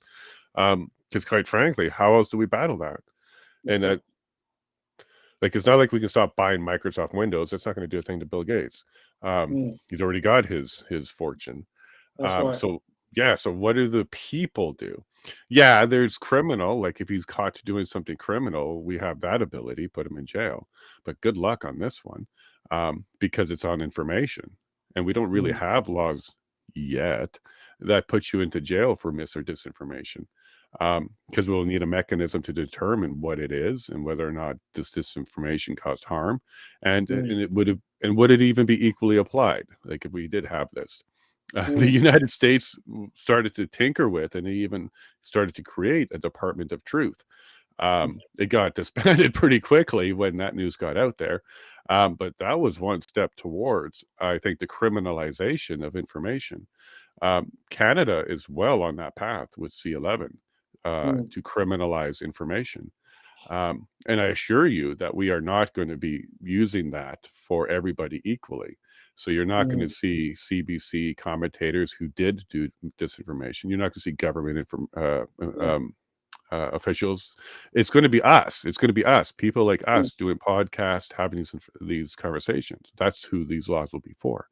So quite frankly, I am very, very concerned that we don't have a front. We don't have a way to defend ourselves. There is no way to slow these billionaires down when it comes to implementing their agenda. Am I dead wrong? How do we stop Davos? How is it that we stop Davos? It's not elected. We don't get to choose. But And it's it's a with the power. influence that they have over us, isn't it? Yeah. We Well, don't supposedly get to choose, but they still are able to dictate what countries do, because all our elected leaders go off to Davos every year and all the other conferences, the COP26, 27, whatever, to discuss how your country is then going to proceed the following year. So that then comes down to politics. If you remove or change your political leadership to one that doesn't have any connections to those independent groups like WF, World Economic Forum, WHO, then surely that gives your country a fighting chance. Well, here's the thing about dictatorship. They require consent. Okay, it may feel like you don't have a choice, but you actually do. You have the whole society. You can't be led without consent. If we chose not to follow a leader, you wouldn't follow that leader anymore. So how do we wake people up to make them realize that the way to give dictators power, tyrants power, is to comply and to do it under consent? And we don't have to. So do you think that there could be a peaceful type of revolution around non-compliance for some of this stuff? Maybe force them to make a move that isn't popular, similar to the convoy thing that they did, where they cracked down on the convoy way too heavy. Believe it or not, there are people starting to change their mind that they used to be against the truckers, and now that they've seen a lot more of the information, they are changing their mind a bit on that. So maybe that's the way we do this. We just stand our ground, because in Canada, our national anthem is "We Stand on Guard for Thee." We don't go out and attack like the American anthem. We stand on guard for thee. Now, thee traditionally meant Canada, but thee can now mean me. Stand on guard for me. And then if someone wants to come to my door and bring force or violence to me, that may happen. But that may be the catalyst that really makes the neighbors wake up and say, no more. So I was wondering, like, could there be an event that gets triggered? Could the government step too far, and that's enough for us to say, like, on a collective level, no? Or is it just going to be kind of like this heated boiling water thing, for the frog analogy, that we're just going to sit there and let it get hotter and hotter, and kind of like bankruptcy, where it's very gradual and then sudden. Gradually you run into a problem, and then suddenly you have a problem. Because I'm really trying to figure out a path forward. Like, what is the message for people to wake them up, and how are we going to get there? Sorry for that, a little bit of a rant there, but yeah, go on. No, that's true. It's right. I mean, this is what's happened here for the last couple of years. I don't know about in Canada so much. I mean, you had the freedom truckers, and that was a huge movement. I mean, hundreds of thousands of people in every city. Fantastic. And that's what wakes people up. But here we had like 1 to 2 million very early on protesting against lockdowns and all this fear campaign that was going on. I mean, hugely successful groups of people speaking out, making a difference, which is the reason why they weren't able to push things even harder, because that was their aim. So it does work, but like you were saying, over time people get complacent, they back off the gas, and so many other things then start to creep in, all the divisions. So that can work. It still works. We said we had a protest, a few thousand people the other weekend. Now, we're trying to highlight certain issues more because this is what's affecting us presently, our groups. As a worldwide campaign, because that's what it was a part of originally, it did have huge amount of drive. The censorship is even harder on Twitter for that, because the May Day riots in France brought out millions of people, because it wasn't just about pensions. It was the whole change being instilled by Macron's government. Yep. Yep. So, like it or not, it's going to create that blow over moment. Nobody wants the violence. We obviously need to create change. It will happen, sadly. I don't think there's a problem. There's a way around it, but we're doing all we can on social media. Your fantastic conversations with people. It gets people talking, because they're not getting that on social media so much, because most of the social medias you'll still have that clamping down. You're showing a huge other view to a lot of people. So this needs to keep going. These grassroots campaign, when people stand up in their towns, their cities, that attracts huge amounts of attention. So many people were filming that I've seen at these protests in London. That then captures so many other thousands of people, because they don't realize they're still hooked into the media. So the Hugh pandemic treaty is the big problem, because we're seeing a huge pushback at the moment. If that gets pushed through, everything of the last 3 years of what they wanted to do to countries, they can call a lockdown as and when they want. They can stop you going to work. It doesn't make any sense, but this is what they would do. You can't socialize. You then don't have any freedoms. You would then have to mask up. You won't be able to travel. All that would be pushed in one treaty. That's everything that they wanted to instill on society. As soon as people are aware of that and make their MPs aware of that, that's where it's all going to stem from. If we push back on this and it gets pushed out, we've got a slight breathing space, because we know what their ultimate their aim is.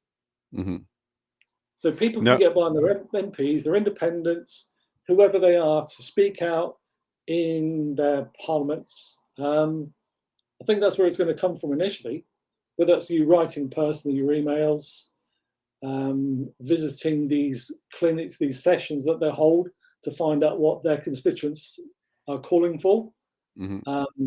That's where it's going to come from at the moment.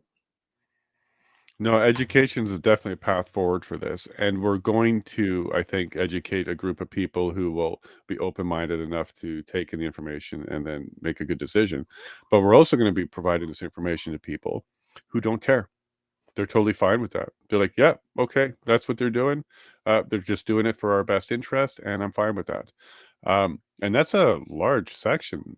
Like, there's a group that's ignorant. They just don't know. And those are the ones you would want to reach out to. But there's also a group that knows fully, and they're fine with it. And they actually think that is the path forward, to have a centralized global government who is all wise, has all the best experts, and knows what to do for everybody. What do we do with that group of people? Because they are also in our leadership. I've met some of them. They're actually in council. They are people that are going into those positions, and they have that mindset. I'm not suggesting that they are agents of WF or anything like that. I'm just suggesting that they looked at it and said, yeah, I like that. So what about people like that? We can reach them. My own MP as well. I mean, I contacted him about a few things, a few issues, and I stated about half of the cabinet being involved or politically affiliated with the World Economic Forum, because there's so many young global leaders in the Conservative Party alone. Yeah, and his response was in capital letters, not half of them, which a other MP has stated to mean that means more. So, yeah. Or at least admitting to some.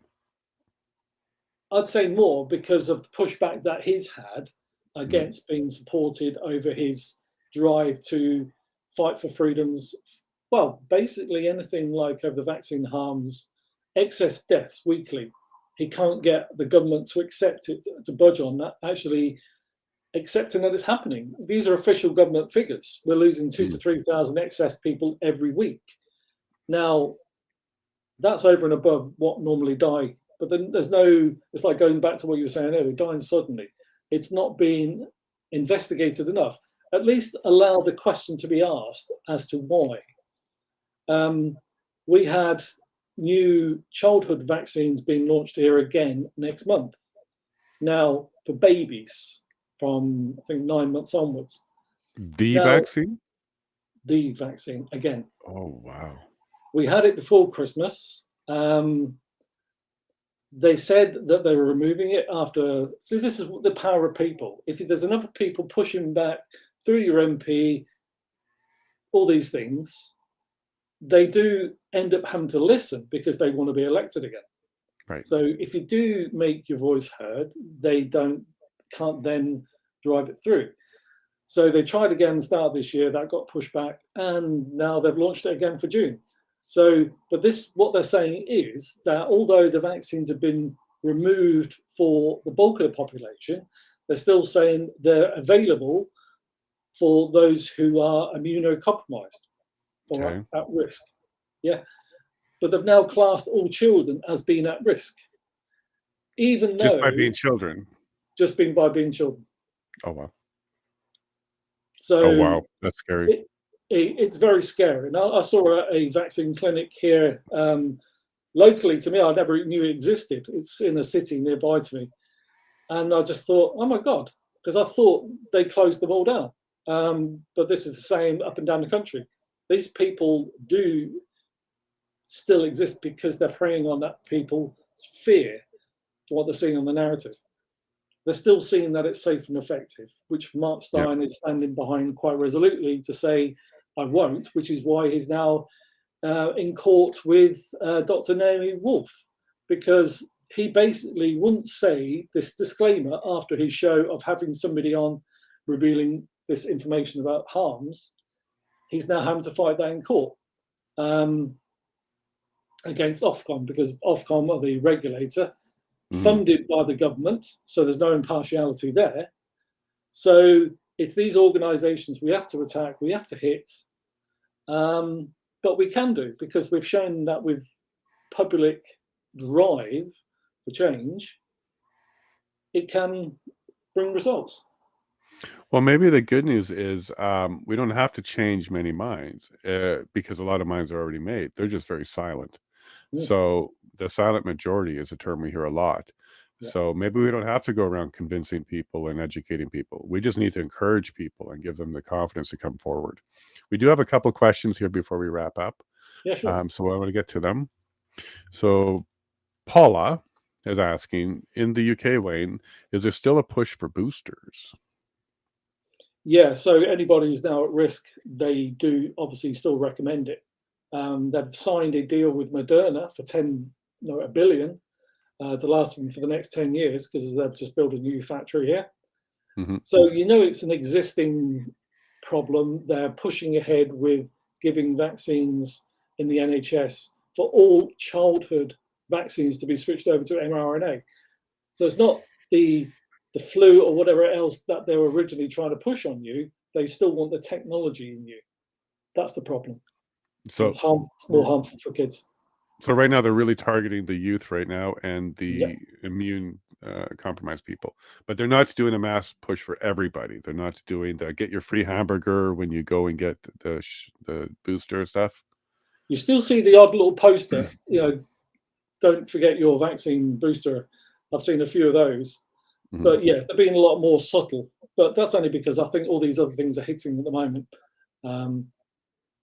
And also people are kind of getting, they're tuning out to it because it's too much. So they're going to have to turn the message down a bit so they can ramp it up again later. So that might actually be an indicator that they're going to bring it back later when they start turning it down a bit. They're waiting for the next pandemic to be launched. Yeah, yeah. Because they can then say, hey, look, no, we pull back when we need to, but then we have to push hard when we need to. Yeah. That kind of sets that up for them. Another one from Padge. Do you think that if amnesty was granted, more would be willing to disclose what was truly known at the time and perhaps what global influence was in place? So kind of like giving whistleblower protection. If there was a way to say to people, hey, we forgive you, just come and tell us what happened. Could that be a way to open those doors to the truth? Good question, Paula, by the way. Thank you. Yeah. I don't think many have actually broached that. You know, they've already stated already that they've either changed their minds. Because in a criminal's place, we would give immunity to get information. Odd that There's, we're using that word immunity, but we would give yeah, I immunity in a know. legal sense for It's information. it's difficult, isn't it? I mean, you want everything to break, to break that barrier, to break that wall of silence. You do need a weight of numbers or certain Mhm. key people. Um, It's not a bad idea when I'm thinking about it a bit it's more. interesting. It's interesting, Yeah. depending on the scale of involvement. Because you've had whistleblowers in the COVID inquiry in Canada at the moment. The CBC lady I saw recently, a news presenter, and she was saying things that she was party to, Mhm. which kind of shocked me. But there again, you do need to accept that going forward. So amnesty, grey area. Amnesty, if you step forward and seek it, maybe. But I kind of like the idea. I think she's onto something. That if we open the door for the purpose of getting truth out, Mm, I think a lot of us could support that. If there was a wave of doctors, a wave of legal, a wave of government officials who were told, "Hey, look, we're not going to prosecute you for this. Just come forward," that might do it. Another type of Nuremberg, maybe. Um, mm.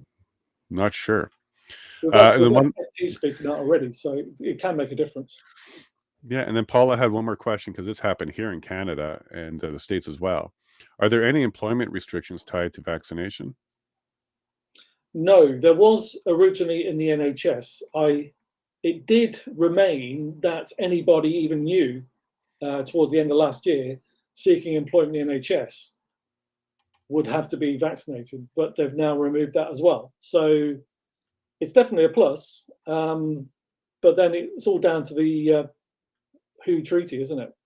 Right. Because if that gets passed, then they can just roll everything else back out again, right from digital IDs to you name it, because it then For sure. controls your vaccine pass, who's clean in their eyes, to then permit to be in society.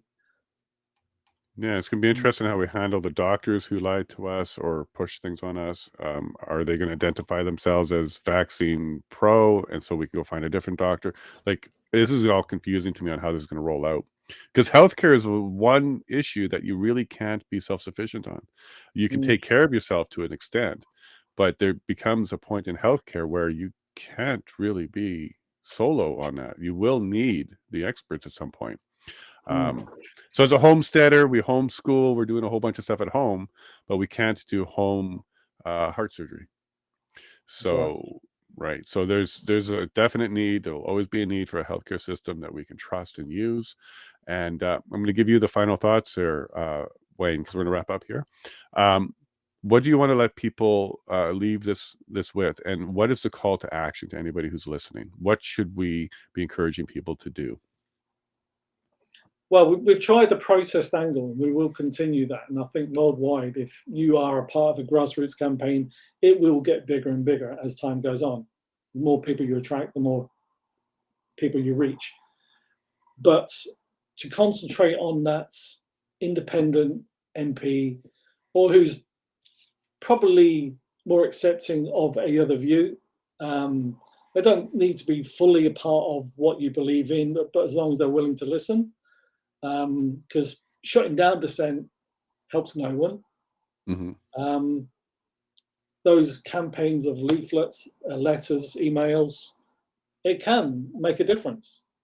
There's a government petition that they hold on certain topics, and if you get above a certain number, it then reaches a instant inquiry in Parliament.